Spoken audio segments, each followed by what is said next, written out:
Hey, this is Jane Hughes, and you are listening to the Chilled Parent Podcast, episode 9.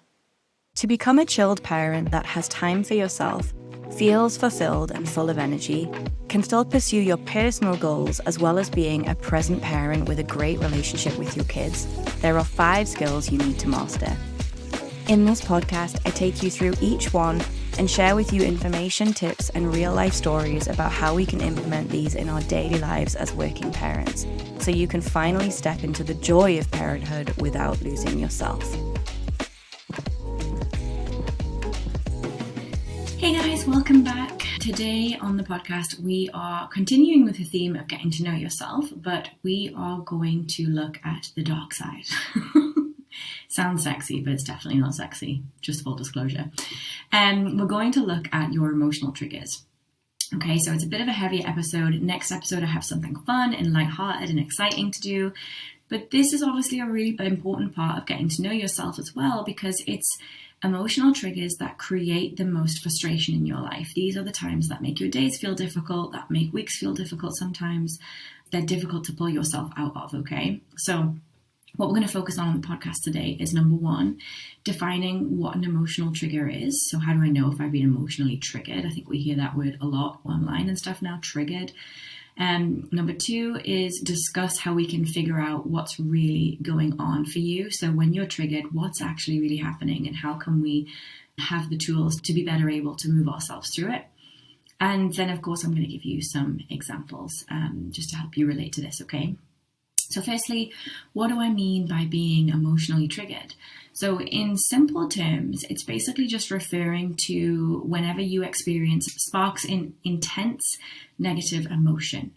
So that negative emotion could be shame, it could be fear, it could be sadness, it might be disappointment, anger, anxiety, any of those. But when it feels particularly intense and you can't really seem to pull yourself out of it, that's when you've been emotionally triggered. Now, it becomes hard to get out of, and you will feel like it's kind of taken over your mind, and it's very difficult to focus on anything else.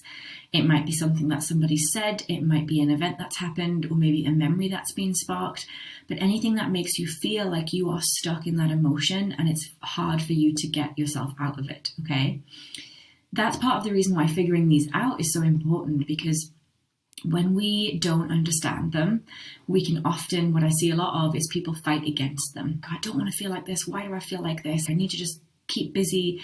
They'll try and distract themselves. They will take themselves away from the emotion and fight against it. And ultimately, ironically, what happens is that it becomes way harder to work your way through. You might still be thinking about it a few days later. You might be like still lying in bed, seething over something. So ironically, the best way to get over them is to understand them and then process your emotions.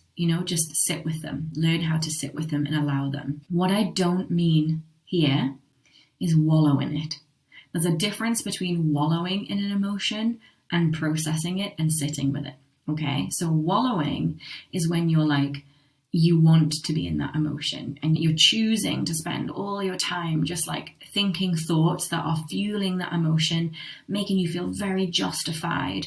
That's when you're like wallowing in it, okay? That's not what I'm talking about here. I'm talking about noticing the emotion, understanding where it comes from, showing yourself grace and compassion, and learning how to just sort of sit with it, sit with that discomfort. It will pass much easier than if you fight against it or wallow in it. So the sooner you figure them out, the more able you're going to be to have the tools to work through them. Ultimately, that saves you a lot of time and energy in the long run. And I know we're all here because we want to have more time and energy, right? Getting to know yourself in this sense really means figuring out why these things bother you so much. And it usually goes back to a set of circumstances or an experience that you've had as a child or teenager. However, before we dive in, I want to preface this by saying that this is not a kind of thing that you can just easily figure out. You can definitely make quite good headway on your own with the things I'm going to talk about today and the tools I'm going to give you today. People can work on this for a long time and still get triggered. And what I'm saying is you're not going to sit down and figure out what's triggering you and then be able to just move past it and it never bother you again, okay? The work here is not to fix yourself. And I think that's a really common theme that I see, especially in the self-development world now. It's like this idea that we're healing ourselves, we're fixing ourselves, we're becoming better people. Really, I think the true key to personal development is learning how to love and accept yourself exactly as you are. So we're not fixing you with this episode by finding out what your emotional triggers are, okay? What we're doing is you're getting to know yourself, and through understanding yourself more, you're going to show yourself more grace and compassion. And that's going to give you the tools to allow yourself to feel better in a day and work through these difficult times when they occur. It's not going to just erase them from your life and make you feel like a different person. That's not the goal here, okay? So I just wanted to preface the episode by saying that. Another thing that I will say is if you are interested in really doing this work and getting to the bottom of this, it's very, very useful to have a support. One of my favorite phrases is you can't read the label from inside the bottle. You're inside the bottle of your own mind. It's very difficult for you to objectively see what's happening. I will point things out to clients sometimes and they'll be like, oh my God, how didn't I see that? And I'll have the same experience with my own coach, even as a coach myself, because we are not very good at seeing the bigger picture and the greater perspective of our own minds because we're in it all the time, okay? I would encourage you that if this is something that you want to go deeper into, find a support person to do this with, okay? Whether that's a coach or you might have some big T trauma, you might want to go to a therapist, whatever it is, I would encourage you to get someone else there. You will get results faster with this type of work if you have somebody reflecting back at you what you're thinking and helping you notice patterns and things like that, all right? Okay, so as I said, normally when you get triggered, it's normally going back to something that happened as a child. And there are normally one or two sort of core beliefs that are running in the background of your subconscious all the time.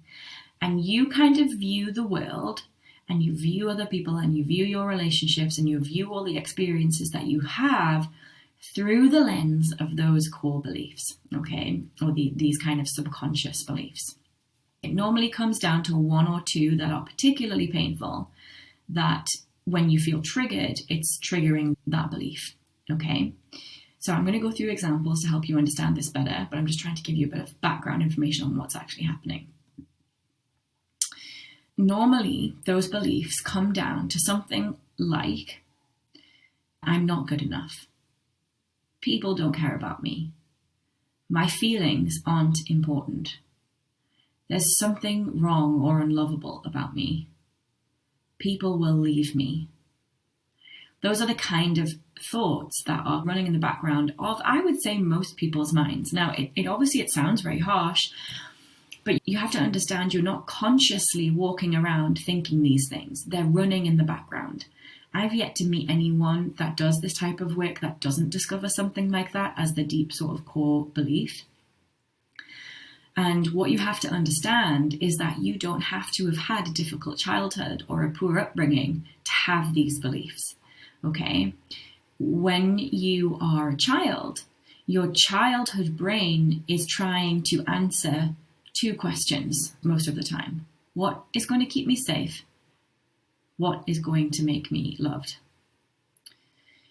And your childhood brain lacks empathy. It lacks understanding. It lacks critical thinking and analysis. So it just is taking things that it sees very, very literally. It's not even just about the way your parents have treated you, the way your parents have treated other people, the way they've responded to certain circumstances, the way other people have treated you, the other things that you've witnessed in your life. All of these experiences come together to help your brain as a child answer those questions. How am I loved? How am I safe? And because it's so literal, it forms these beliefs, and it has a tendency towards negativity because that's what keeps it safe, okay? Like, if I behave in this certain way, I will be loved, I will be safe. If I don't do this, I will be loved and I will be safe. But as it's answering those questions, there's a kind of flip side to that where it's like, I have to modify my behavior or hide certain parts of myself to be loved, to be safe. Because our childhood brains are completely illogical and lack any of those kind of empathetic understanding, critical thinking skills, they're interpreting things in a way that's serving you in terms of keeping you safe, keeping you loved, but in reality it causes us a lot of pain later down the road because it makes us unable to love and accept ourselves exactly the way we are. Okay, so that's why I believe that, like, most people, I don't think I know anybody who doesn't have one of these running in the background somewhere. If they've done this work, it ultimately comes down to this like lens. I'll give you an example. All right, a lot of older kids in families pick up the belief that in order to be loved, they have to have their shit together. Okay? They are often praised when they don't make a lot of fuss, when they do things without emotion. They're not being loud, or they're not waking up the baby, or they're not having a meltdown, or they're being the mature one when their siblings are being upset, perhaps. Okay? So they see their parents with younger kids. They often get praised for keeping it together, having their shit together, not being emotional. They are often praised for helping out. They're often asked to help out. They're often told to be the bigger person. They're the oldest one. They should know better. They should be setting an example. They're given a lot of praise when they look after their little siblings or help to do that. None of this is meant in a nasty way by your parents. None of this is malicious. I myself, even knowing all of this, catch myself saying things like this to my son as well. Okay, so as parents as well, what I want you to do is listen to this episode with a lot of grace for yourself. I don't want you to start thinking, oh, I've said that to my kids. I've said this, I'm doing them damage. Yes, knowing this is going to make you a better parent because it's going to make you more aware of what you're saying. But I genuinely believe it's literally impossible to raise a child without forming some of these beliefs. Okay, it's just like very difficult. As an older child, to the basic child brain, this is sending a message like, I have to be good to be accepted. My parents love me more when I don't show emotion, okay? Or when I look after other people. That then sends a kind of signal or a belief in the childhood brain. My feelings are not as important as everybody else. In order to stay safe, to stay part of the tribe, to stay loved, I should forgo my feelings and look after everyone else, make sure everybody else is happy. Okay? So older children often become adults who are either chronic people pleasers. They feel like they have to put everybody before themselves. They have to look after everybody and everyone else, and their needs are not important.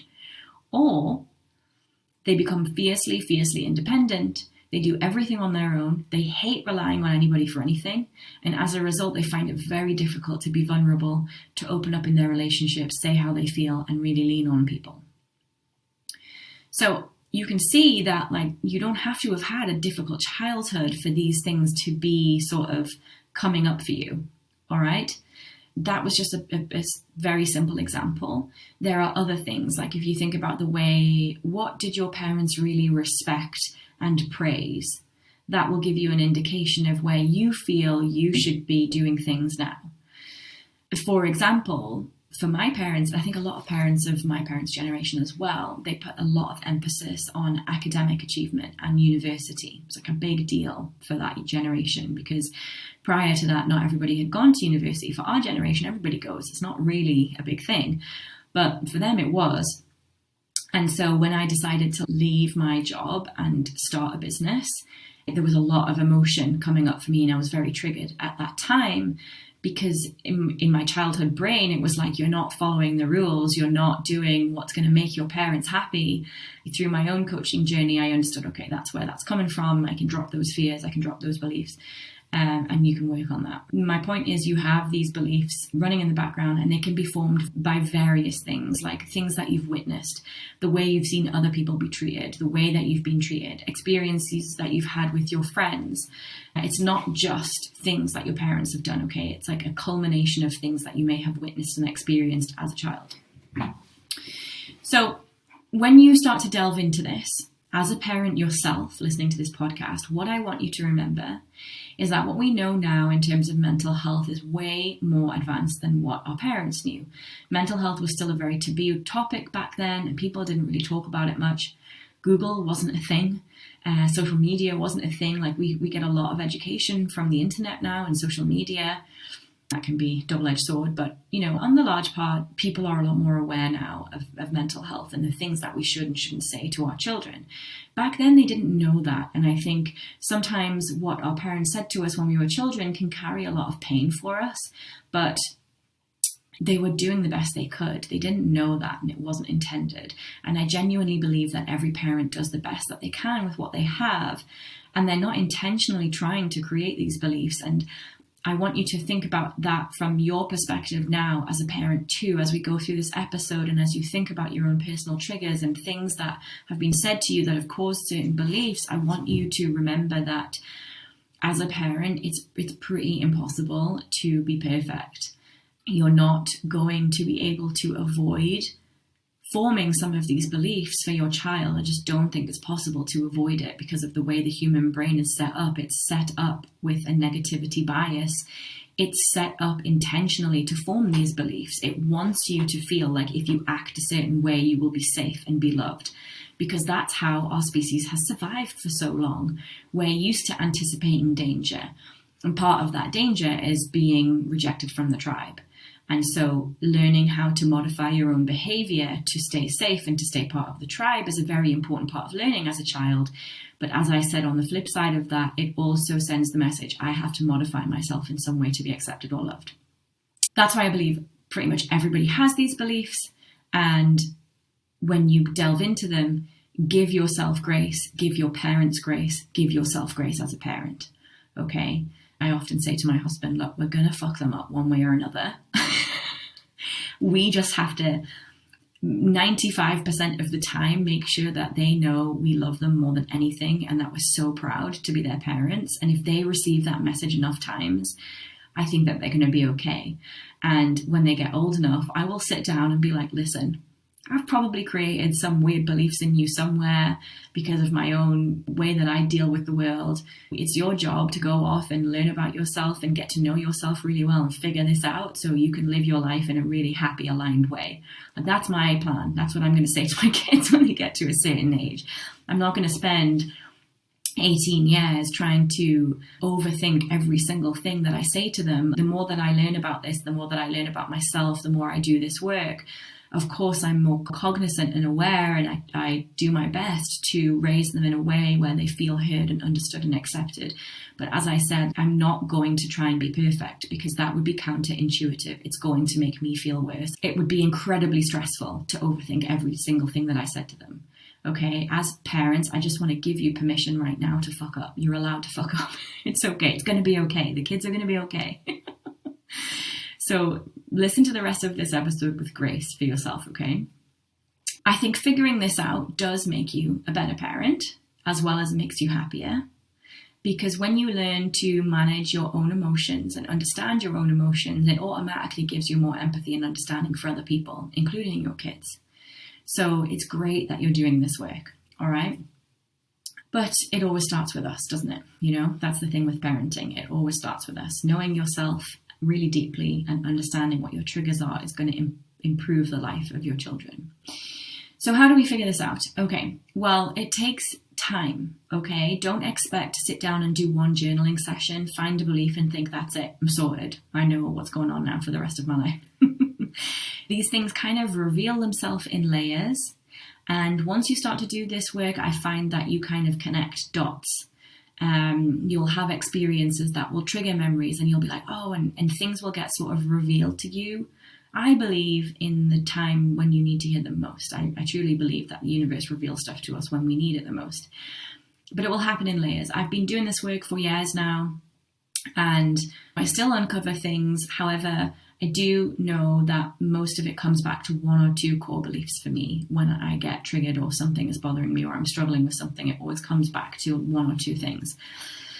So in order to try and figure out what those things are, what you can do is get really clear, first of all, on the types of things that trigger you. So you might want to sit down and make a list of times in your life or experiences that you've had or instances where you felt really, really triggered.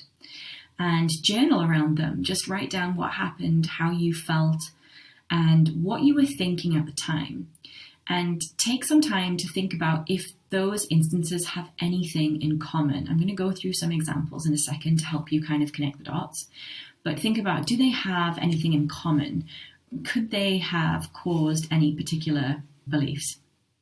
So think about these questions. And when I'm talking about things that have really triggered you, what I'm not inviting you to do is sit down and relive a trauma, like a capital T trauma, like a big trauma, like some sort of abuse or anything like that.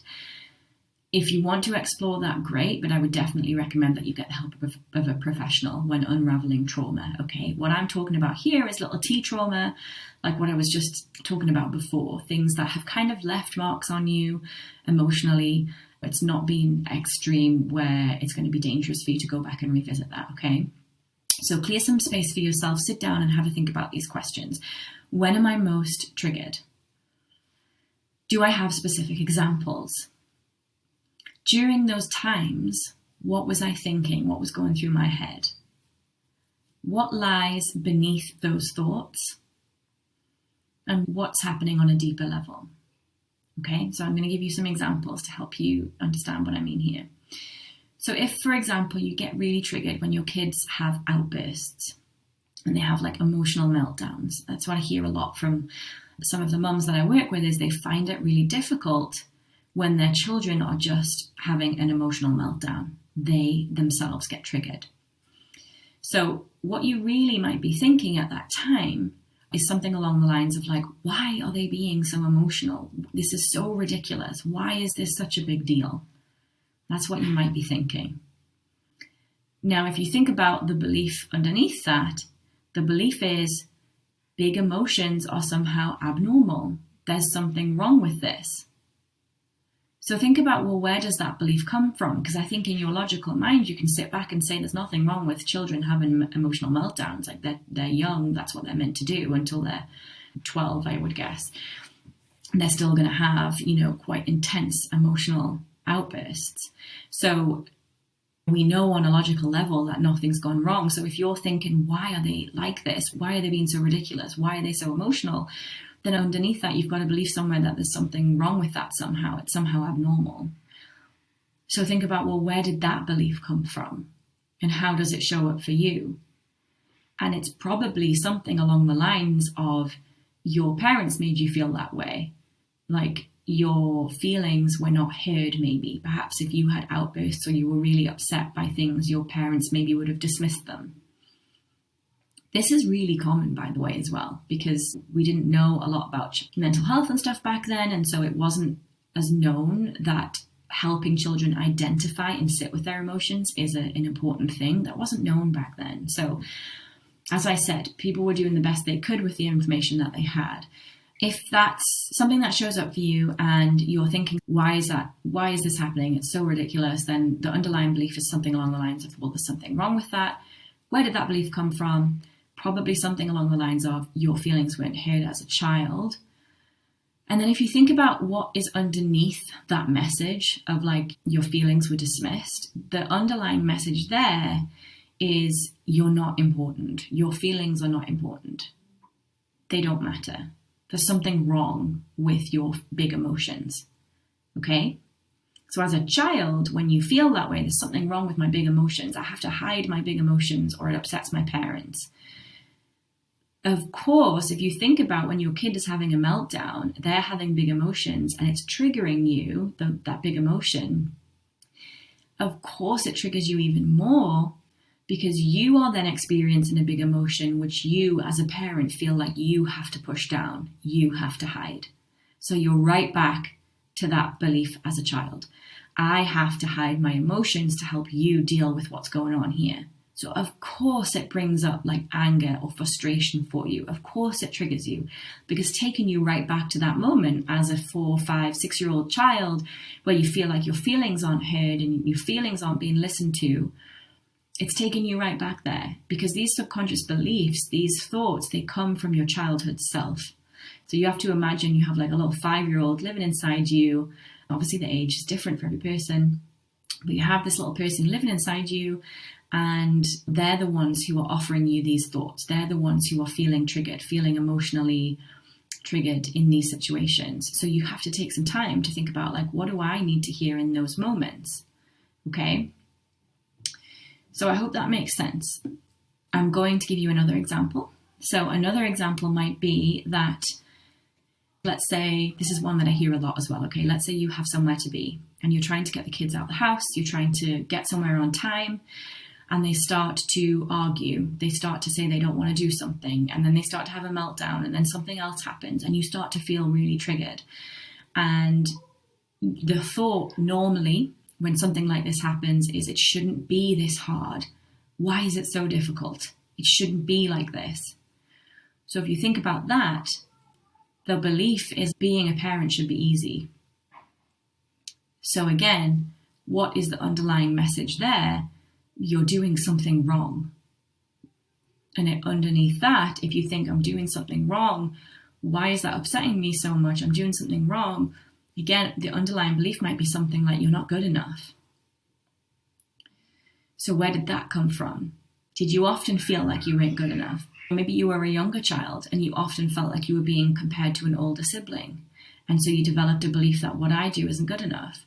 Maybe you were an older child and the younger sibling was just like particularly gifted or something, and you felt like you were always compared or whatever. Or it might just be that your parents had like super high expectations of you and of people in general, and they were very critical. And so you often felt like you weren't good enough. Think about where that comes from. But again, of course, when your kids are having a meltdown and they're making it really difficult, it's going right back to that place like, I'm doing something wrong, I'm not doing this right, I'm not good enough. So of course it triggers you, okay? So you have to really sit and think about like, what are the instances that trigger me the most in my life now? And what am I thinking at those times? What are the underlying beliefs to those thoughts? And as I said, it's not necessarily easy to figure it out because you're inside the bottle. I definitely recommend getting support if you want to work through these things.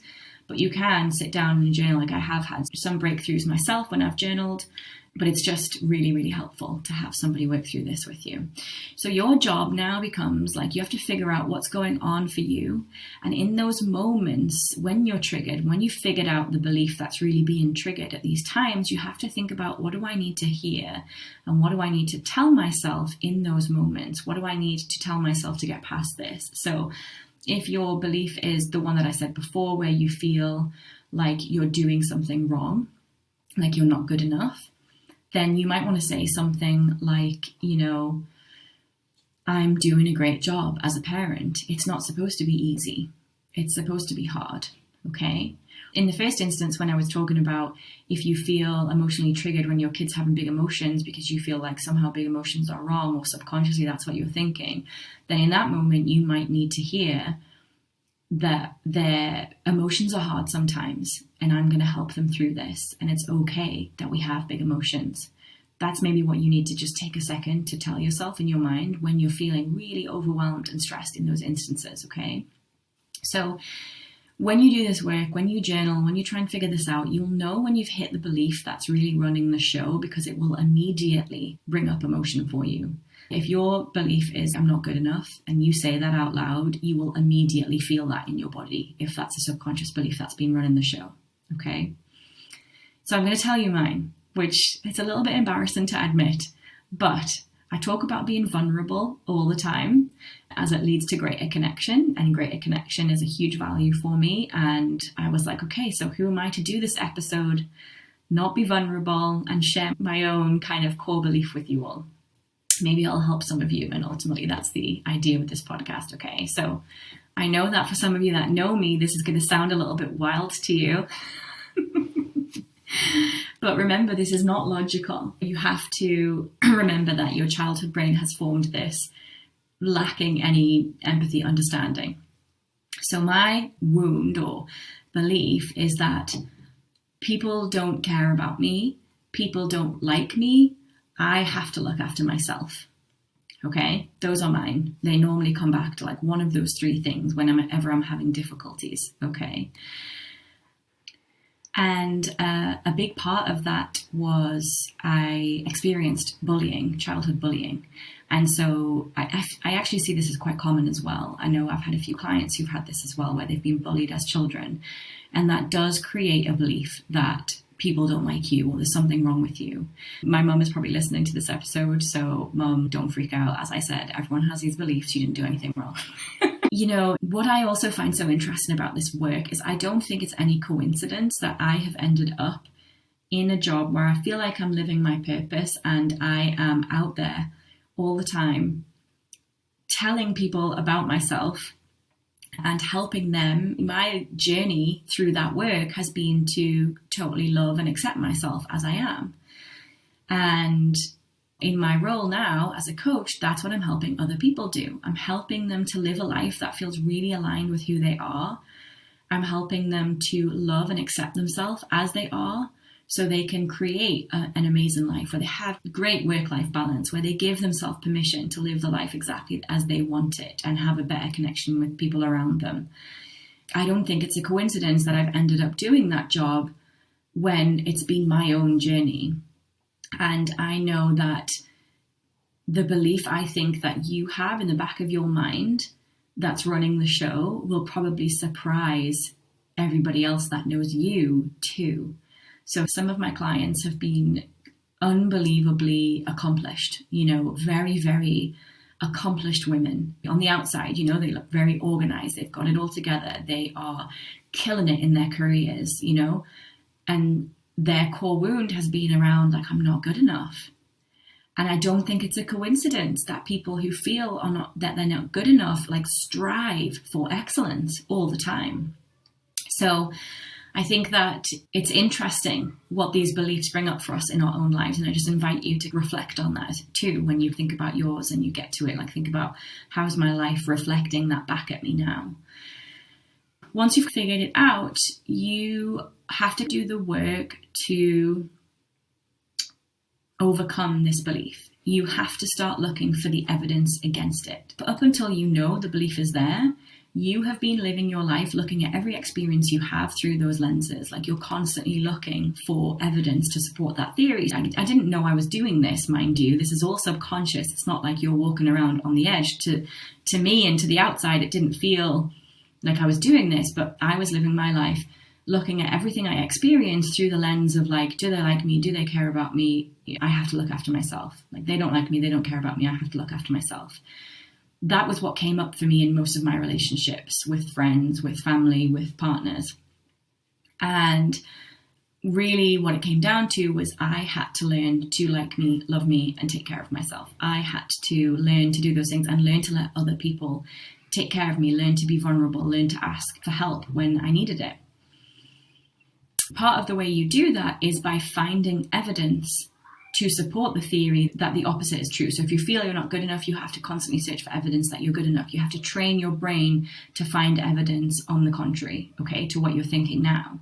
And it works. Like, I don't really get triggered that often with these thoughts. And I am much more authentic than I used to be with people around me. I'm much more able, like, the idea of sitting there admitting this on a podcast that could be heard by people all around the world would have terrified me a few years ago. I would have been like, no way. But now it really doesn't bother me, okay? Like, I have done a lot of work on this and I really am comfortable with myself. And I know that I'm loved, I'm cared about, and I know that I can rely on people to take care of me. So it's not an issue anymore. And that's where that work comes in. You have to put the effort into finding evidence to suggest the contrary, okay? Often that involves releasing a lot of hurt around certain memories and releasing a lot of memories around relationships and showing yourself self-compassion. And then thinking about, how do I make myself feel good enough? How do I make myself feel loved? How do I make myself feel cared for? You have to be the one to start to show up for yourself in that way. That's how we really start to accept ourselves and love ourselves exactly as we are, and then give ourselves the freedom and permission to be exactly who we are in the world, rather than still following the direction of those subconscious beliefs, which are there because they've been trying to keep us safe. They've been trying to keep us loved. They've been trying to keep us part of the tribe, okay? So, bit of a heavy episode today, but I hope it's been valuable to you. I always love to hear if this has sparked any aha moments for you, or if you can relate to any of this. So I would love for you to send me like an email or a message on social media. Let me know if this has resonated.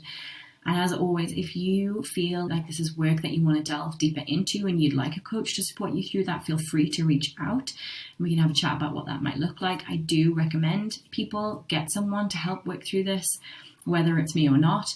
I think that it's important that you have someone to reflect those beliefs back to you. I know it was invaluable to me in my journey. I hope that you've enjoyed the episode. Let me know what you thought, and I will see you next week. Okay, bye. Thanks for listening to this episode of the Chilled Parent Podcast.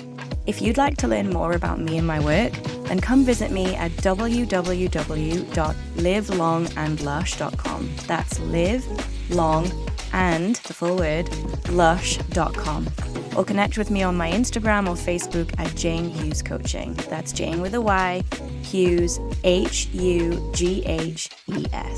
See you next time.